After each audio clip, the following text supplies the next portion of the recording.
Uh, Welcome to America at Crossroads. I'm substituting for Janice Kaminer-Resnick, who is on not an internet field range this evening.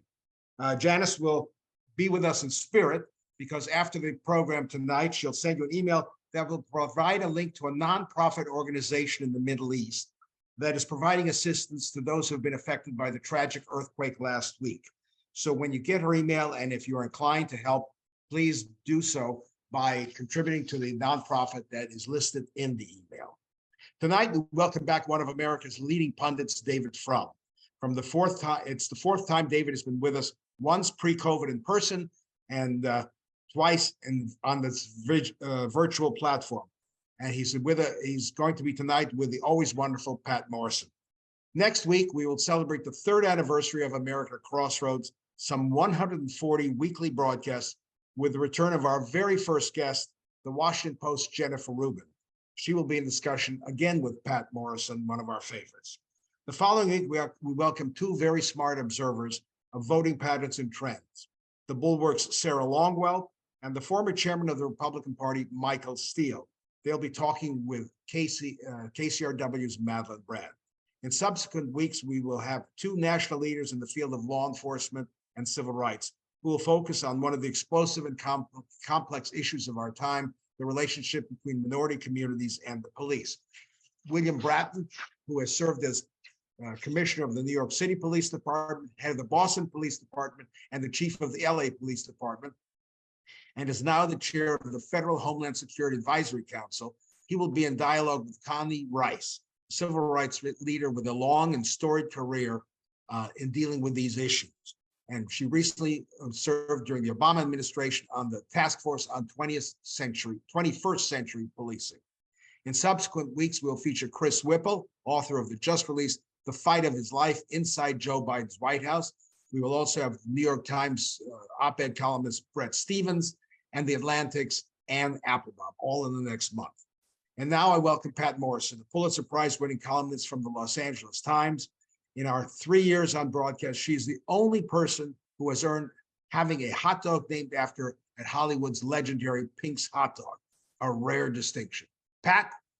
Thank you for that, David. And it's a vegetarian hot dog for all you vegetarians out there, but you can all have a bit of it. David Frum is someone who is well known to us, not only here, but in his works for The Atlantic, his thoughtful disquisitions on American politics, and below that, the strata below that of the American character, the nature of Americans and what it is we want to be ourselves and in the world. He's the author of 10 books, most recently Trumpocracy in 2018 and Trumpocalypse in 2020. In 2001 and 2002, he was a speechwriter for President George W. Bush. From 2014 to 2017, he chaired the prominent UK center-right think tank Policy Exchange. He writes for the Atlantic on topics including politics, policy, art, literature, history, politics, and politics. David Frum, thank you for coming back. Thank you. What a pleasure. We have a titanic battle underway in Washington, D.C. We always hear about titanic battles in Washington, D.C. We're going to have Balloon Gate. We're going to have Hunter Biden Gate. But really what we see with this Congress and this presidency is a struggle over what I just alluded to, our national character, not just policy as it exemplifies character, but the character of this country itself. Are we going to be a bullying and mean-spirited country that turns aside from democracy in the interest of private advancement politically and otherwise, or are we going to be the country that Ronald Reagan evoked, the shining city on the hill? You've recently written about this on Twitter and in The Atlantic, that the Republican Party, which you used to belong and perhaps are still technically a member? I am a member, sure. Has lost contact with the sensibility of mainstream America, a huge country full of decent people who are offended by bullying and cruelty. Can you expand on that and what it means for us? Well, I don't want to deter anybody from watching this from the start, but with good news, because I don't think that's what people come for. But it seems to me in the past few months, I have felt this new sense the country is finding its footing again. And the 2022 election was a real referendum on the question of where did that America you thought you knew, where did it go?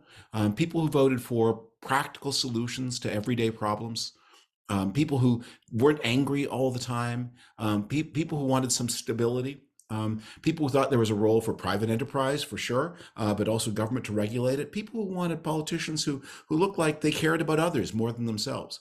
And we have been wondering about that since the middle years of the last decade. In 2022, suddenly you saw it was a bad thing to be an obnoxious jerk. It was a good thing to look like you cared about people. It was a good thing to have answers to practical problems. And I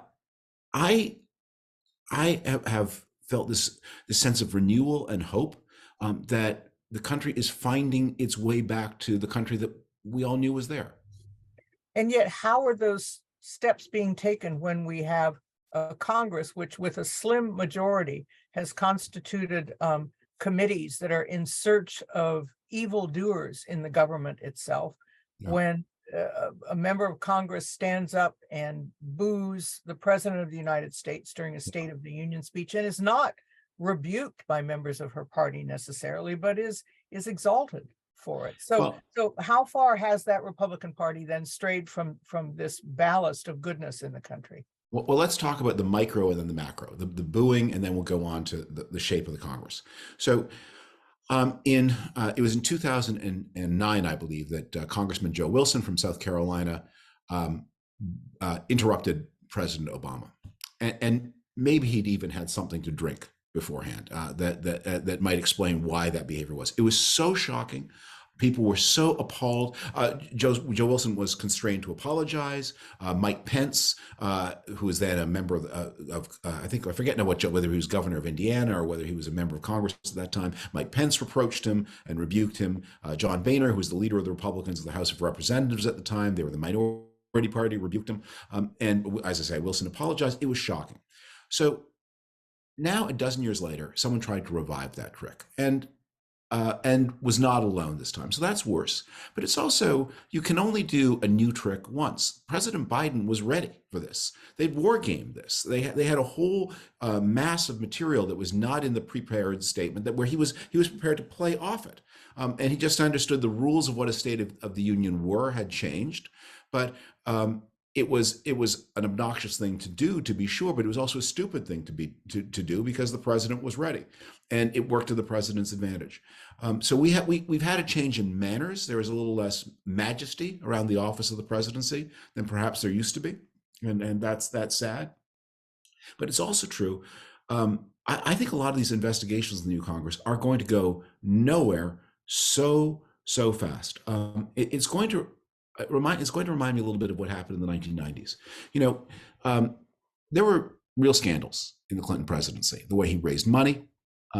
And I don't think at this point in history, after the Me Too movement, that anyone is really comfortable with Bill Clinton's personal behavior in the context of his workplace. But that was never enough for people at the time.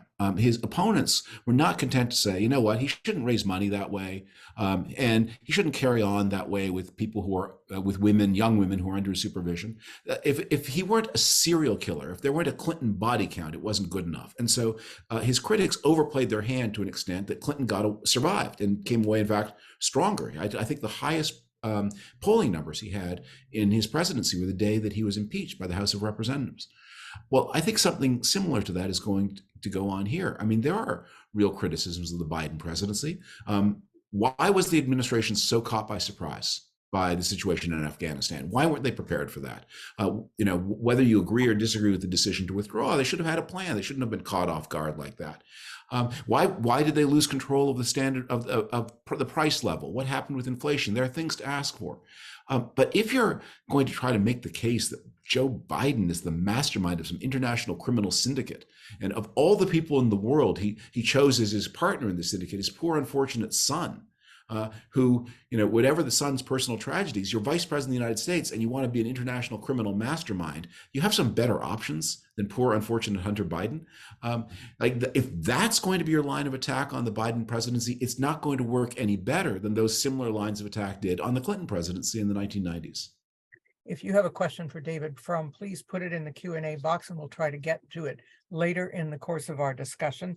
I'm thinking of what you wrote about Joe Biden, the classic Humphrey Mondale liberal from the era of Ted Baxter plaid suits, a reference to the Mary Tyler Moore show. Good luck representing him as anything else. So are Republicans in a way positioning themselves against a Joe Biden who doesn't exist? I think they are. Back in the Obama years, I was doing a blog at the time, and I wrote a short play that described how I felt about Obama, and it was based on an actual conversation I'd had, and it's Q&A, and the Q is, what do you think about Barack Obama? And my answer is, I think he's a big tax and spend, regulate liberal. And my imaginary interlocutor says, so a communist? I said, no, he's not a communist. Someone with a deep-seated hatred of white people, which was an actual quote from Glenn Beck. No, he doesn't have a deep-seated hatred of white. We go through all these things, and the person at the end said, why are you always defending Barack Obama? So I started criticizing him. You just said all this crazy stuff that wasn't true. Like, he's not guilty of those things. Why isn't it bad enough that he's a big over-regulate, over-tax, overspend liberal? Why do you have to make him out to be a communist? Well, in the same way, President Biden, he's a bit of a throwback. He is a politician from the 1970s and 80s and 90s. He's an incredible condition for, and he's won the big victory in the election of 2020. He's a little bit of a man out of his place, and there are criticisms to be made there of him. And again, Afghanistan, inflation, the rise in crime, and some things that are party questions, but the civic disorder. Now, that's not exactly the president's responsibility, but the president is the leader of the party that tends to predominate in the big cities, and public order in the big cities is worse than it was 15 years ago. And that's a question that people really care about. So there's politics to be done, and there is a role for a responsible, connected to this world Republican Party that represents the more conservative people in the country who want to talk about those things. Unfortunately, we have a politics that is based on these strange delusions where Joe Biden becomes some kind of Hugo Chavez communist, and that's and not where Marjorie Taylor Greene tells some rally that Mitch McConnell is a Democrat. Right. And you talk about a connection, but this party, at least this part of the Republican Party, seems to think it will advance itself on the disconnect, on how far it can take other people and its followers out of the mainstream. Let's not teach African American history. Let's advance the ban on Roe versus Wade, and now ban contraception is one of the pushes that some people are pressing in this. So there's the disconnect. And yet, as you point out, Republicans have lost, 4 major elections. Yeah. And they're only hanging on because of, in some cases, redistricting or limiting voting rights or the Electoral College. So how do you, in these positive moments that you talk about where our national character seems repulsed by what we're encountering, why is it that the Republicans are doubling down on what doesn't seem to be working, except maybe mechanically, as I referred to? Well, people in politics have their own individual incentives, which are not necessarily what's good for their group as a whole. So if you are one of the loudmouths in the House of Representatives, you're never going to be a senator. You're never going to be a governor. You're certainly never going to be president. This is the best job you're ever going to have. And so what you want to do is get as much attention and raise as much money and prepare the way for your future career on the speaking circuit or whatever you're going to be. And they have different, and the leadership is weak. Apparently Kevin McCarthy told members of the House caucus, do not interrupt President Biden when he's talking. Now, in a different political era, when the new Speaker of the House said to his backbenchers, do not interrupt the president, they would not interrupt the president, even if they were tempted to, even if they were drunk, as I think Joe Wilson was. They would know, they would have the fear of the Speaker. There's less of that, and they have their own complicated and different incentives. But here's why I just want to go back to this question of why am I optimistic? Is that if we were having this conversation in September of 2022, you would be hearing all these voices saying there's a red wave coming. There's going to be this massive repudiation of the Biden presidency. You're going to have all of these weirdos and crazy people taking over the House of Representatives. You would have a Senate that was not going to confirm the president's diplomatic appointees and the president's generals, and you are going to have a threat to our continuing support for the incredibly precious and important cause of supporting democracy in Ukraine. And none of those things happened. None of those things happened. You know, I think people have not fully taken on board how bad the 2022 election was for the Republicans. Yes, they won the House of Representatives. Congratulations. But if you think of the election as a system that involves the Senate, the governorships, the House, but also the state legislatures, up and down the ballot, Republicans in 2022, or I should say the Biden Democrats in 22, had the best election for the party of the president since the 1930s. There are 99 state legislatures in the country. Most states have 2. Nebraska has 1. Adds up to 99. It's very normal in an off year that the party of the president loses a bunch of state legislatures. This is the first time since the 30s that the party of the president didn't lose a single state legislature. In fact, they picked up 4. They picked up 2 governorships. They picked up a net gain of 1 in the Senate. Yes, they dropped in the House of Representatives. A lot of that, I think, is in fact, the single most important reason that the Democrats did not keep the House of Representatives was, I think, because of urban disorder. That Republicans, there was no red wave in the country, but there was a red wave in the state of New York, and that was a reaction to crime and disorder in the greater New York area. Evidence the George Santos seat flipped. Yeah, evidence the George Santos seat flipped, and that's about urban disorder, in my opinion. But generally, you know, the inflation issue didn't hurt the Democrats as much as you might have imagined it would. The economy has been strong. There is no mandate to challenge the president's foreign policy. Democrats had, as I said, the best up and down the ballot midterm result since the 1930s, and they had a fantastic election in the Senate. And I think Republicans at the highest level know this, and they're a little nonplussed. They're trying to figure out a different kind of strategy. But the problem is the normal Republicans, like Nikki Haley, who just declared for president, are too fearful to say what they need to say. And the abnormal Republicans, the Donald Trumps and the others, are so confident that they keep saying what they're going to say, even though they're giant losers, not big winners. Were these votes, do you think, a manifestation of what Americans felt about what you were saying at the outset, which is we don't like this anger, we don't like the bullying, we don't like the effort to subvert democracy? Yeah. Well, one of the tells was in every state where the Secretary of State is an important job, the election deniers lost. I think an election denier won in South Dakota, but that's a super Republican. It's not going to make a difference. You know, the Republicans are going to win South Dakota no matter what. I think an election denier won maybe also in Wyoming, if I remember right. But in all the states where the Secretary of State would have the ability to tilt the election, if he or she behaved in an improper way, could influence the election against the will of the voters of that state, election deniers lost. Americans, it turns out, even those who may have voted for Trump in 2020, many of those said, I accept that Trump didn't win. And I accept that this is how we make our decisions collectively as a people. And so in states like Arizona and other crucial purple states, the election denier candidates for these important mechanics of democracy jobs, those who denied the will of the people, they got crushed.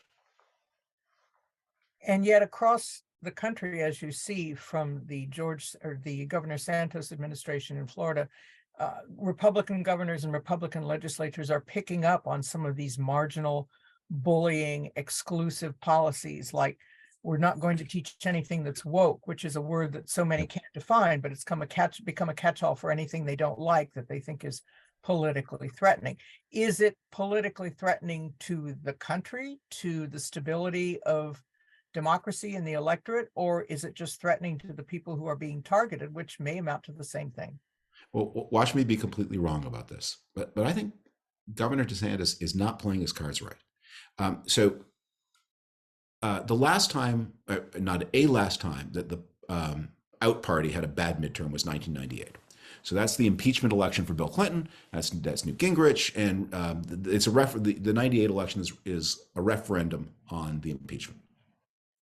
And the Democrats don't have such a great election down the ballot. The Republicans do well with state legislatures and governors and things like that, but the Democrats do really well in the federal government and especially in the House of Representatives. It's a big shock to the Republicans.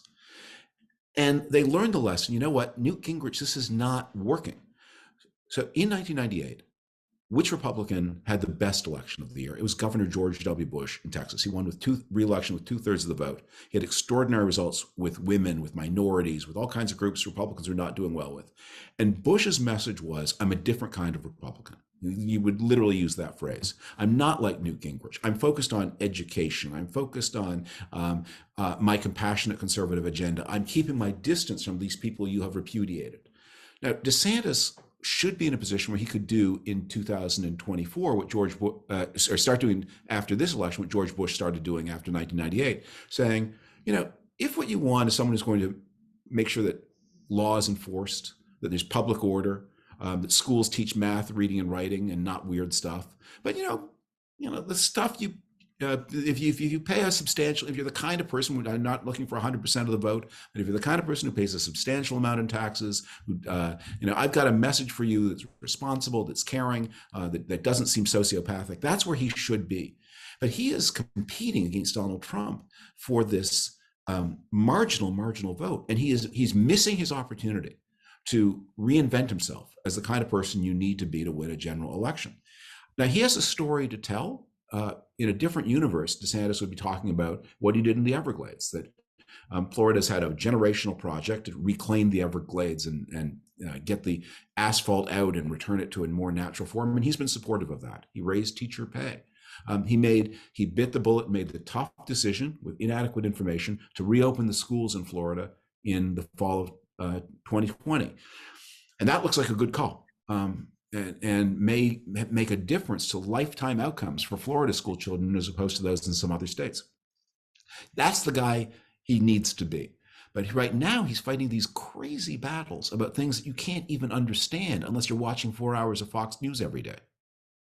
And so that's the audience he's trying to pitch for, which is not it's not the national audience, and it probably isn't even entirely the Florida audience. But now we see Nikki Haley, who may be trying to reach over the heads of these men, Trump, DeSantis, etc., to reach an older kind of Republican Party of the sort you were alluding to, the Bush Republican Party.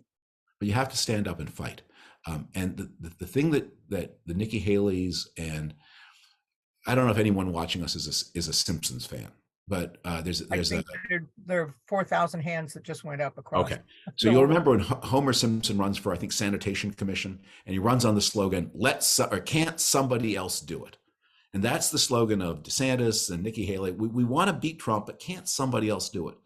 If you want to be the new king, you have to take on the old king. If you want to explain why Donald Trump shouldn't be leader, you have to be very precise. And that doesn't mean you sound like an MSNBC talking head. You're not going to win the Republican nomination that way. But you just look, if you won't be for yourself, you just look weak. And Nikki Haley has not been willing to say, here's why I am running. I'm a conservative. These are my messages. Here's where I am on taxes. Here's where I am on spending. Here's where I am on foreign policy. But I'll tell you what, if you try to overthrow the government of the United States, I can't support you. And all those things that you're quoting to me when she's in these interviews, that they said, you said all these nice things about Donald Trump, she should be saying, I said those before January 6th. After that, there was no turning back.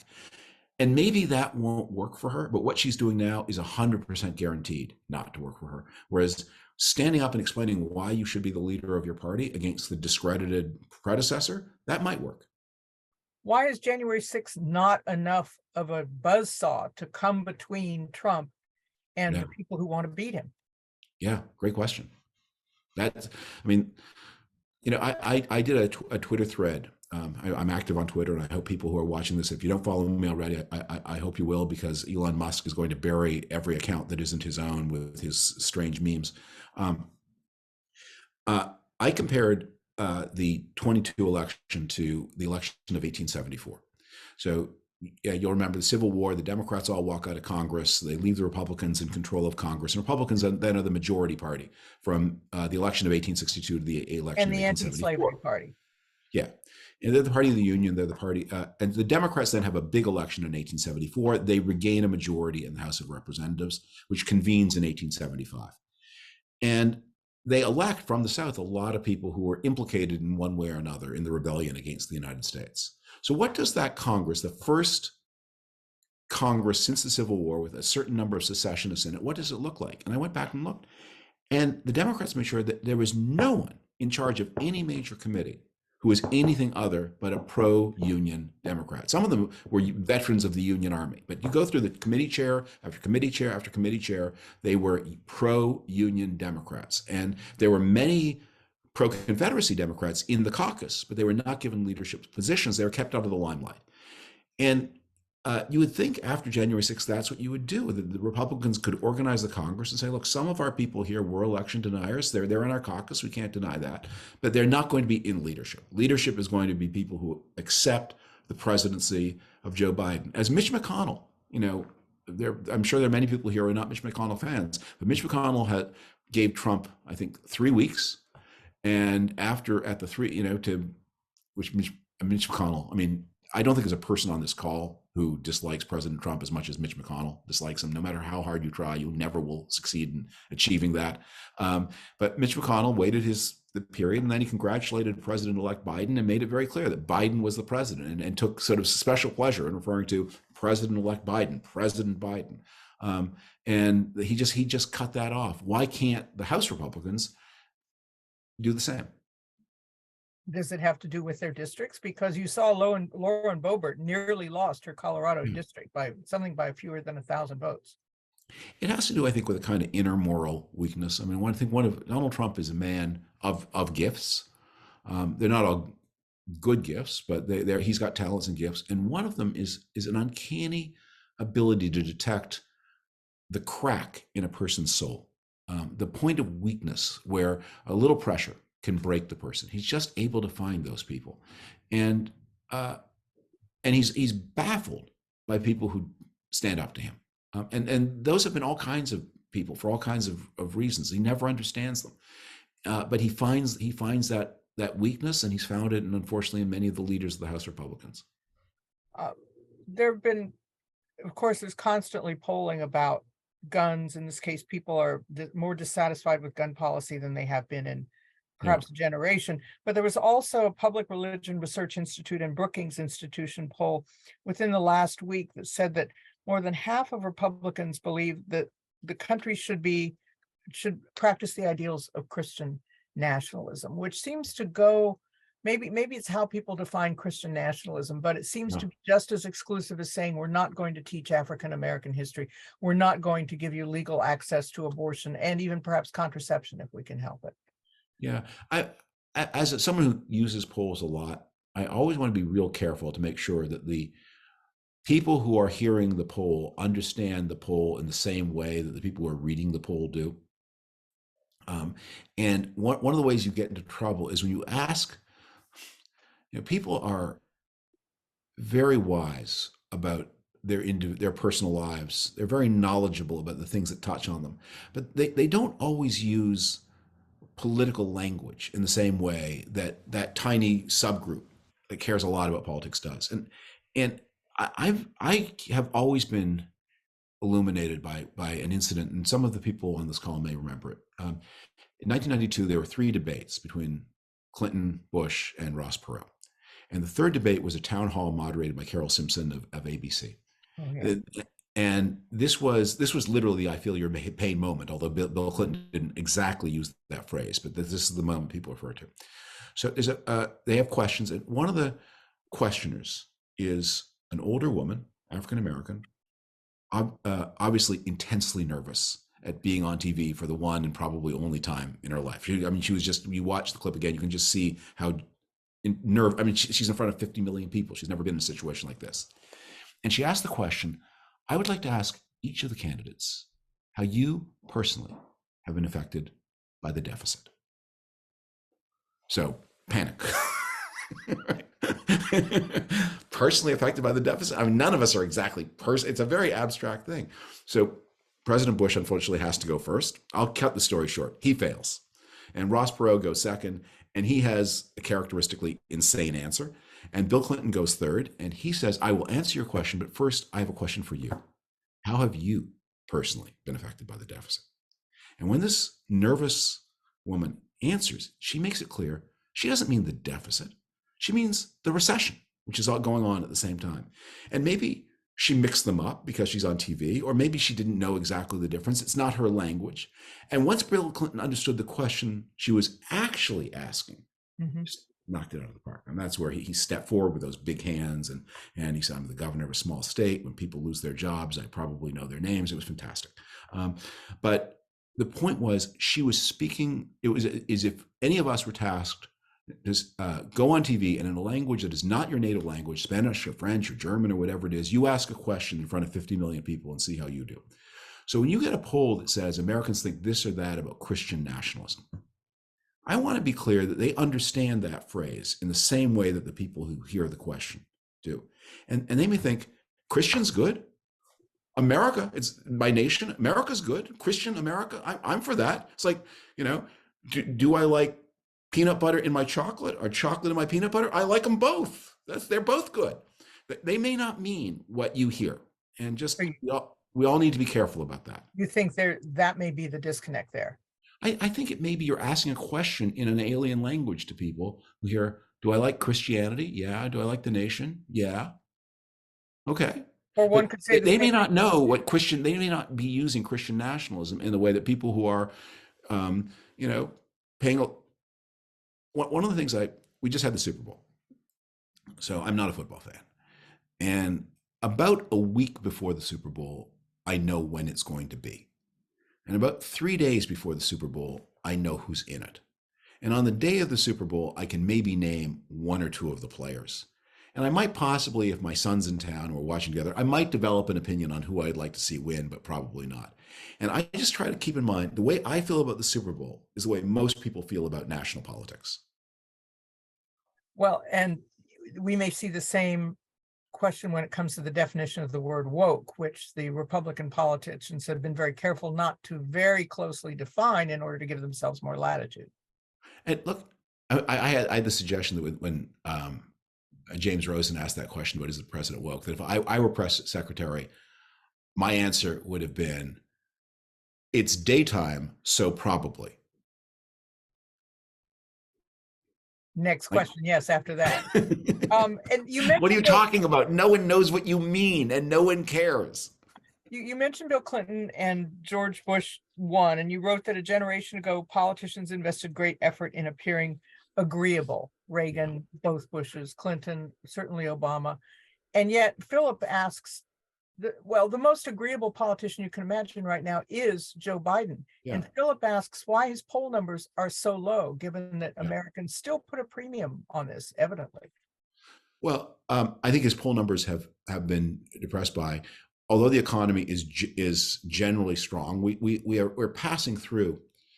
I mean, I'm talking to an audience in Los Angeles, but many of you may be former New Yorkers. Oh, there are people from around the world watching, actually. Okay. So in New York, you know that sound that the pipes used to make when the hot water came on, and there'd be this banging and clanking, and that would go on for about 10 minutes before the room began to get warm. I think that's sort of the world after COVID. Like just the economy is coming back to life, but there's a lot of banging and clanking, and it can be very disturbing and upsetting. And the prices rose, and you couldn't get things. And some parts of the economy came online faster than other parts of the economy did. And it's been although it's been a strong economy, it's been a very disturbing economy. And the gas prices went crazy. And at a time when we're trying to make an energy transition anyway to new kinds of fuel. So, and it's true, we're a very polarized country and people have powerful cultural identities. But Biden's numbers, they look fine. And they will, and the question is how will they be beginning, as Americans focus more on the election? How are they going to do? I think he's well positioned. So, he's got weaknesses, and there are problems, and it's a competitive system. But I don't know that I would. I don't know that you need to be so agitated about it. We are getting questions, which I will kind of amalgamate several of them, Mark and Scott and some others, about who may not share your optimism, who may see the 20 and 22 elections as more of a fluke because so many margins seem to be so close. And the machinery of elections is in the hands of so many Republicans who are trying to tilt that particular field to their favor. Yeah. Yes. Well, that second point is absolutely right. But remember that if Republicans had a lot of popular wind at their back, they wouldn't have to tilt the field. That the manipulation of the electoral system is a response to objective difficulties that they have with public opinion. So I agree with the questioners when they want to say, look, I mean, we're not all on a smooth downhill toboggan ride with no impediments. It's not a problem-free world, but do understand that it's the Trump election in 2016 that was the fluke. That look, Donald Trump, you just go through the elections. In 2016, Donald Trump, it turns out it's what happened in 2000, which was supposed to be a once in every 200-year event. It turns out the system can be wired so it happens more often, and Trump wins the presidency, losing the popular vote. Then in 2018, he loses the House. Then in 2020, he loses re-election as president. Then in 2021, he loses the Senate. Then in 2022, the Republicans have one of the worst midterms of the out party since the 1930s. So I think there is great demand. I think that the truth here is, I think there is demand for what Republicans could be selling. And I say this as someone who someday hopes to go back to my party. I mean, if the problem is inflation, if the problem is urban disorder, if the problem is crime, then Republicans have answers. But if the job here is who's going to overthrow the Constitution, if that's what you're talking about, then nobody wants any answer that Donald Trump has to offer.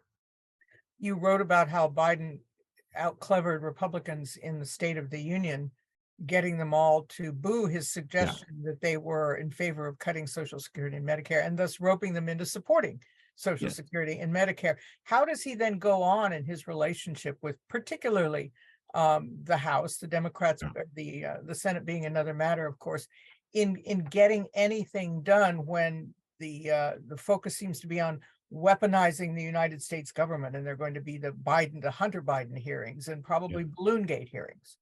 Well, look, presidents get their big agenda items passed in the first 2 years of their presidency. That's when most of the big Reagan legislation happened in 81 and 82. There was a tax reform bill in 86, which was the product of a lot of compromise. And immigration reform in 86 or 87 as well. Yeah, that was more a concession to that was more a price of doing business. That was a very much a Democratic-led bill, if I remember Simpson Mazzoli. But that was anyway. It didn't. Sorry, I threw you off. The things happen. But it's not that nothing gets passed, but the impetus. A president gets the president's agenda through in those first 2 years, and so the Biden legislative agenda has been enacted.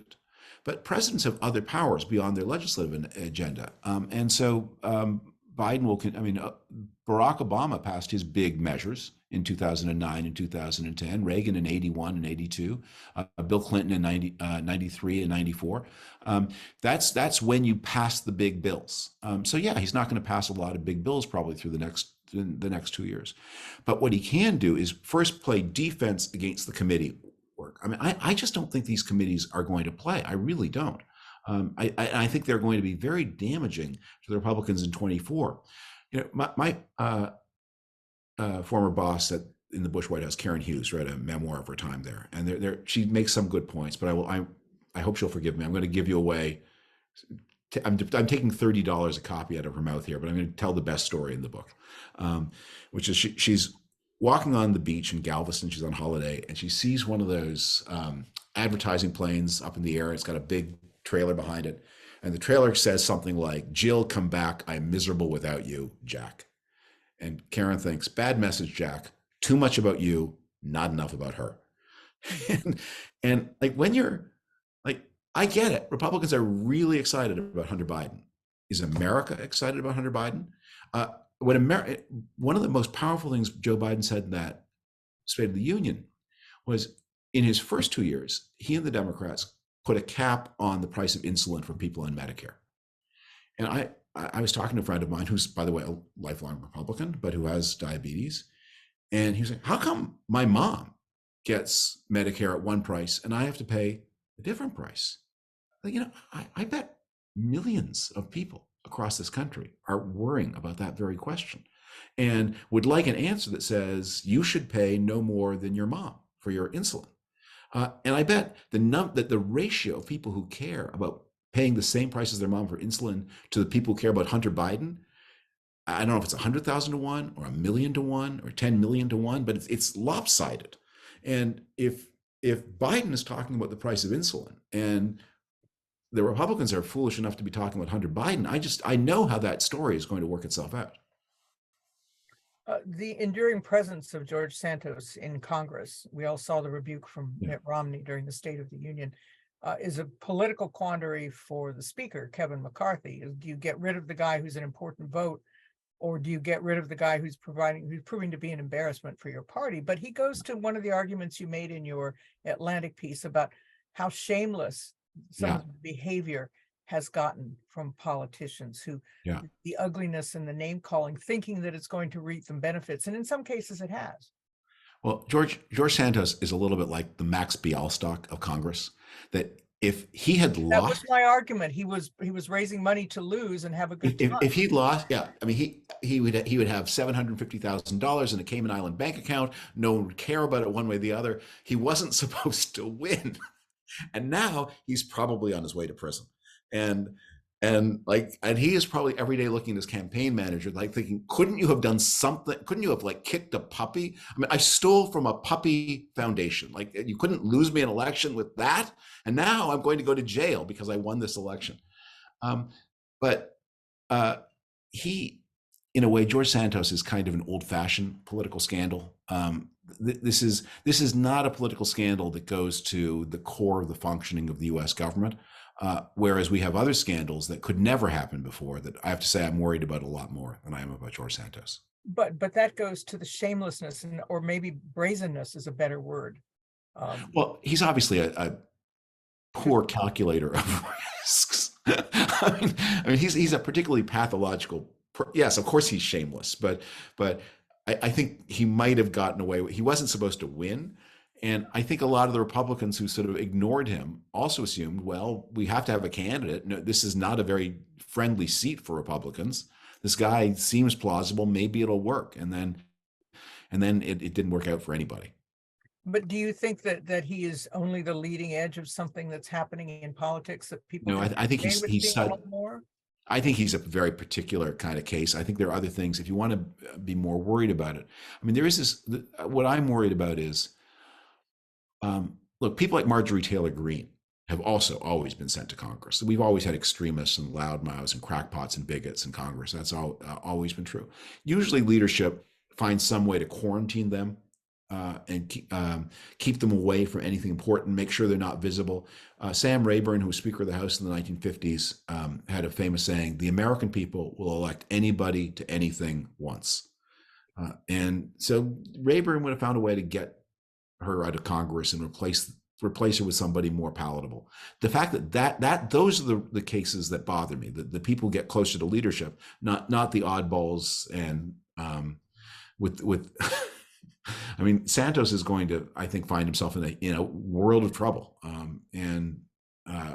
As I say, he's probably really mad at his campaign manager for winning. I want to ask you before we start getting to some more of the viewer questions. You mentioned Elon Musk early on. So Elon Musk, is he Superman or is he Lex Luthor? My late father, who's a very successful businessman, not Elon Musk successful, obviously no one is, but he was successful in his own way, used to say that in business, God blesses you by making you lucky, and then curses you by making you think you were so smart.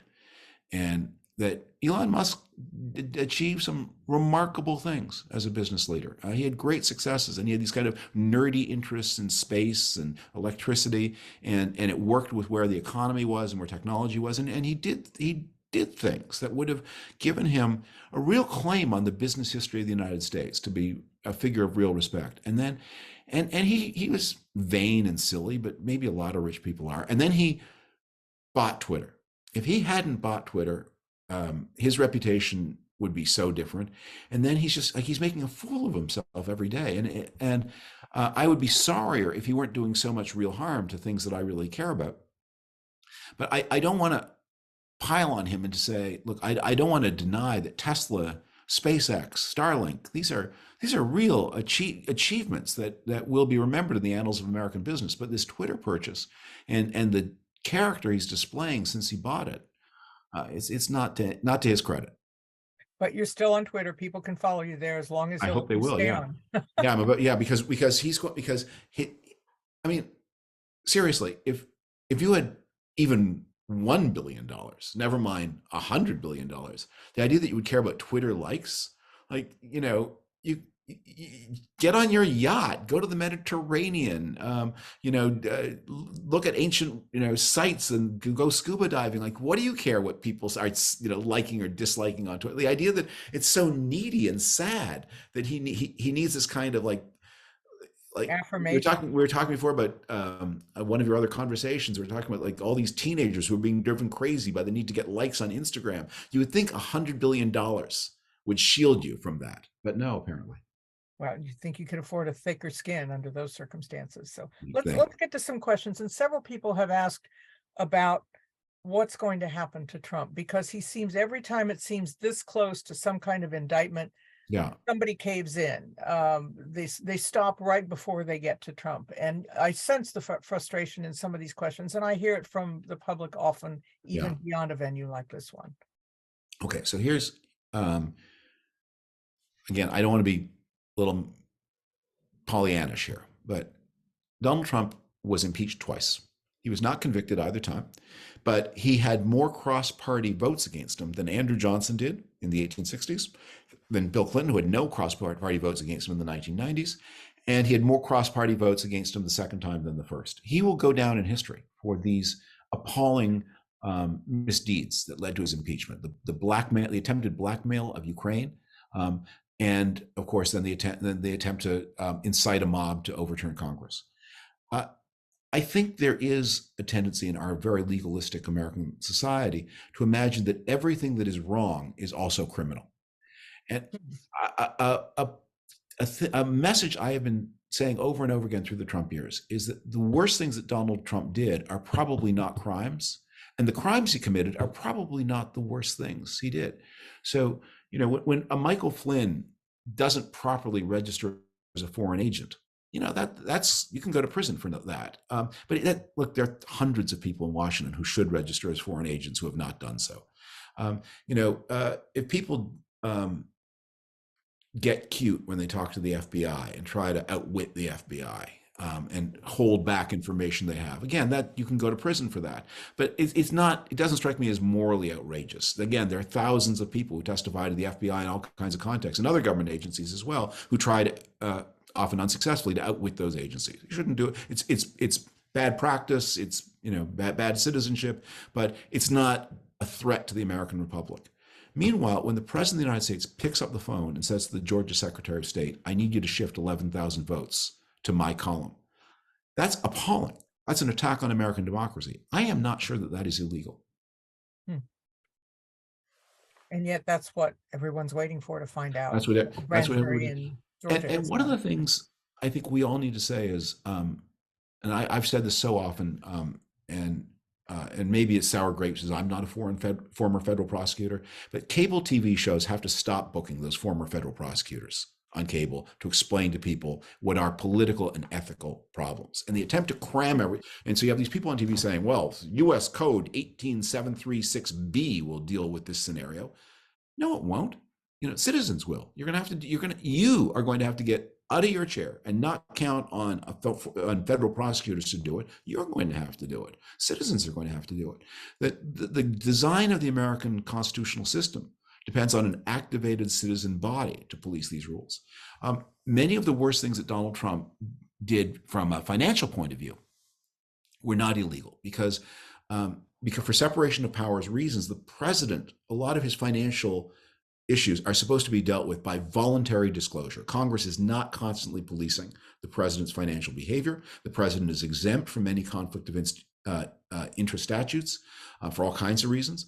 And Congress said, look, publish, we're taking it for granted that you're going to be an honorable person. Publish your tax returns. You're not going to want to do anything dishonorable. And if you are, you will voluntarily publish your tax returns, and then there'll be a big kerfuffle and you'll stop doing it. And we're counting on you and the citizens. we're not counting on US code 18337 to catch you up. And people who are on TV promising you that the US code will do it for you, I think are offering not only a false hope, but they're offering a kind of distraction away from our own responsibilities, which is to be engaged citizens and to understand that the check on the abuses of politics is more politics. A couple of people have asked, and I'll combine these questions, should Biden run again, and should Kamala Harris be on the ticket if he does? Well, I don't think those are should questions, because I think there's no way that they don't happen. Politicians are competitors. If you've not, I'm sure many people on this call spent time with politicians, but politicians at the higher level, I mean, they're like great athletes. It's physically stressful, it's psychically stressful, and they don't accept normal human limitations. If they did, they would never have gone into this crazy line of work in the first place.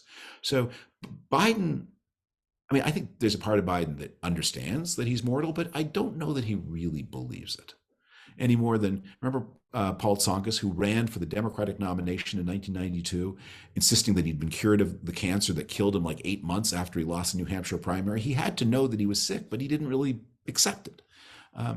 And so I think with Biden, he feels like this is the thing I was born to do. I'm not giving up. I'm not going to let a mere number beside my birth certificate deter me. So he's going to, if he can, he will. And then I don't think he's got a graceful mechanism. There was one graceful mechanism to get Kamala Harris off the ticket, which was to offer the Supreme Court if she wanted it. And when I understand she was offered it and she declined it. And when she declined it, that's it. He was stuck. And one of the things I would say as someone who's not a Democrat is, if the Democrats ever go to family therapy, that the family therapist will tell them, you are not a group that are good at fighting. That it's like the Democrats, when it's time for a fight, they go to 100 instantly. It's racism, it's sexism, it's homophobia, it's like there's no like, maybe this is inadvisable, maybe this is not the moment. It's just a no holds barred brawl.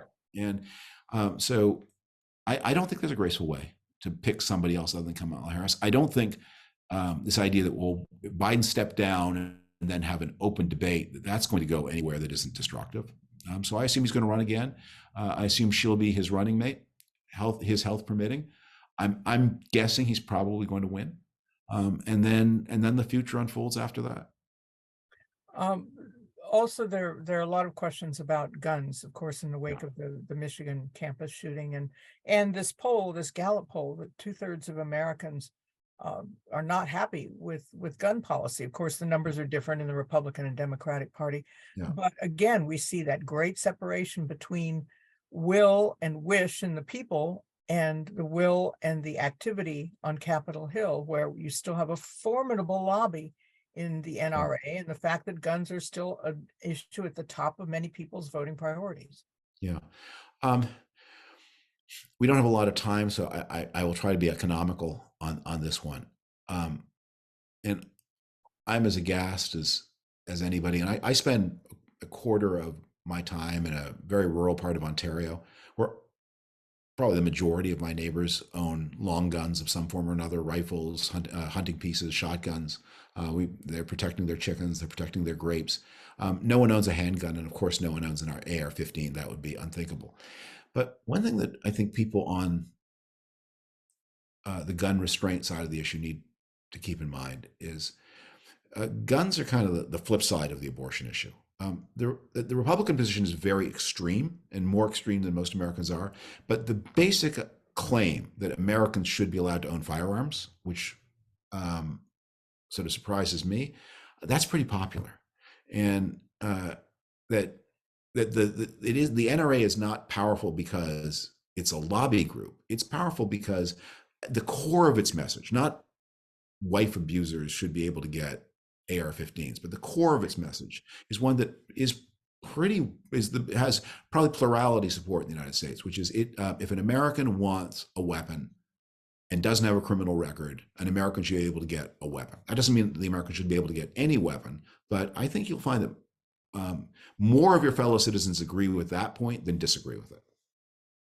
But the argument is then what kind of weapons, who gets them? And that's where it gets, Yeah. seems to be lost in the policy weed. So, Well, but that's where the gun safety argument is powerful, because when you start saying, okay, well, should an American who's got a restraining order against him for domestic violence be able to take a gun into a bar? People say, no, that sounds nuts. Well, that's the law in so many states. Okay, so you can start saying, well, maybe if there's a restraining order against you, maybe you shouldn't take the gun into a bar. Maybe you shouldn't be able to take a gun to church. Like, you can work on those micro issues. But I think on the idea that there's going to be heroic levels of gun legislation passing state legislatures of the federal government, I think that's unlikely, because public opinion is not there. You started optimistically. If you have a minute of optimism about something you're looking forward to that you think will be happening to the good. Yeah. I have always compared Donald Trump to if anyone who's ever driven on a highway and has gotten a little sleepy, and maybe no one has done that, but if you have, and suddenly there are lights in your face and they jolt you awake, and you drive safely home the rest of the way because of that adrenaline shot. Like this. I think we've had a lot of people were maybe kind of complacent. They thought troubles happened to other countries, but never to the United States. American democracy was solid. America was somehow different from the rest of the world. And Donald Trump was a way of reminding Americans things that happen in other places, they can also happen here. And you have as much democracy as you are prepared to stand up and defend and champion and demand and refuse to let be taken away from you. And it's not the former federal prosecutors who are going to save you. It's not the institutions. It's you. It's on you. It's on us. And I think there was so much that was sad and upsetting and troubling. It was also in many ways the finest hour that many people had. They got involved. I got one of the letters that most moved me was I got an email from someone who read one of my books about Trump, and said that his response to the Trump years was he had always, when he'd been called for jury duty, tried to get out of it. And he changed his mind, and he'd been called for jury duty, and he went and did it. And that's the answer. You have to go to jury duty. You have to vote. You have to run for a neighborhood advisory council. You have to run for school board. You have to understand it's something you do. No one's going to do it for you. And if Donald Trump has made us all better citizens together, then maybe God sent him. All right, let's hold that thought. David Frum, you can follow him on Twitter. You can read his latest book, Trumpocalypse. And we thank you so much. I'm sure you're going to be back here again. Thanks so much. Thank you. Bye-bye. And want to remind you that next week, upcoming February 22nd, the program celebrates the 3rd anniversary of America at the Crossroads with our first guest, the Washington Post op-ed columnist Jennifer Rubin will be here assessing how America and the world has changed over those 3 years, and I'll be back to host that. So thank you all for joining us. Thanks to our sponsors, and until then, good health and safety to you all.